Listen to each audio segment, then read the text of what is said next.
La ville de Château-Arnoux-Saint-Auban est une commune française située dans le département des Alpes de Haute-Provence, en région Provence-Alpes-Côte d'Azur.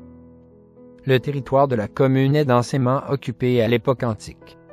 Sa position favorable sur les rives de la Durance et sur une route fréquentée motivait l'implantation d'un château, nommé d'après l'un de ses premiers châtelains. Château-Arnoux, proche Arnoux, sous la Révolution, reste une simple commune rurale jusqu'au début du XXe siècle.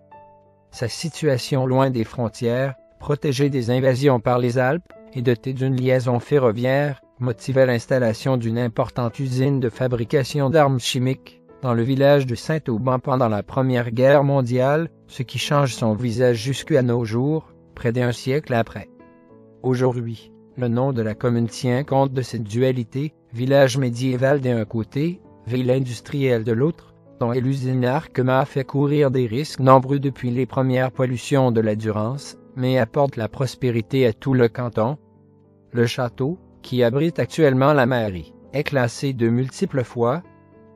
Le nom des habitants de la commune est Jarlandin, à Château-Arnoux, du nom des fabricants de jarres, et Saint-Aubanais, à Saint-Auban. Aucune des 200 communes du département n'est en zone de risque sismique nul. Le canton de Volonne auquel appartient Château-Arnoux-Saint-Auban est en zone 1B, risque faible, selon la classification des terministes de 1991, basée sur les séismes historiques, et en zone 4, risque moyen, selon la classification probabiliste EC8 de 20 novembre 2014. La commune de Château-Arnoux-Saint-Auban est également exposée à 3 autres risques naturels: feux de forêt, inondations, dans la vallée de la Durance, mouvements de terrain. Certains versants sont concernés par un aléa moyen fort. La commune de Château-Arnoux-Saint-Auban est également exposée à toute une gamme de risques d'origine technologique, liés essentiellement à la présence des usines Arkema à Saint-Auban. Elles produisent des solvants chlorés et du PVC. Le risque industriel, l'usine Arkema de Saint-Auban étant classée Céveso seuil haut, le plus haut des 4 degrés de la classification 16, celui de transport de matières dangereuses, pareil, routes et canalisations, ces produits étant des matières transportées alimentant les usines Arkema ou des produits finis en sortant.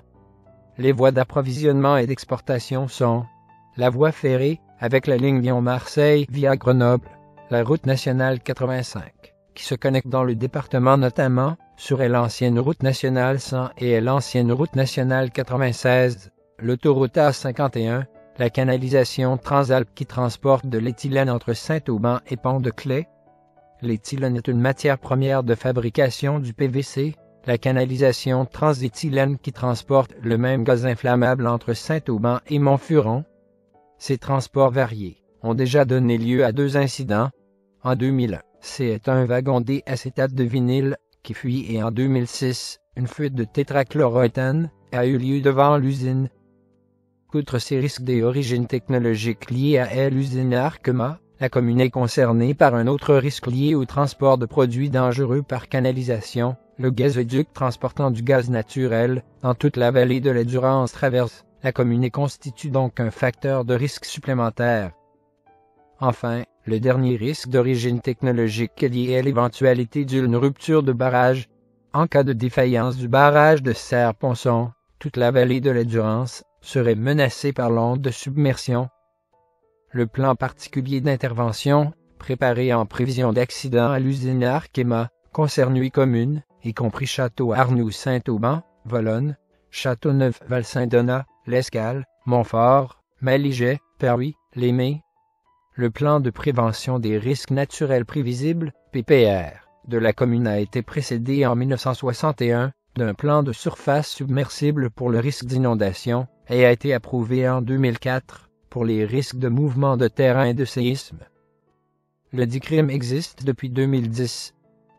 Les tremblements de terre ressentis de la manière la plus sensible dans la commune sont ceux du 8 janvier 1953, avec une intensité macro-sismique ressentie dans la commune, de 4 sur l'échelle AMESCA, et Mirabeau pour épicentre, du 22 octobre 1963, avec une intensité ressentie de 5, et Maliget pour épicentre, du 19 juin 1984, avec une intensité ressentie de 4, et Glin pour épicentre. Mes sources. Wikipédia. Ma vidéo a été réalisée avec des scans de mes photographies et des documents provenant de la toile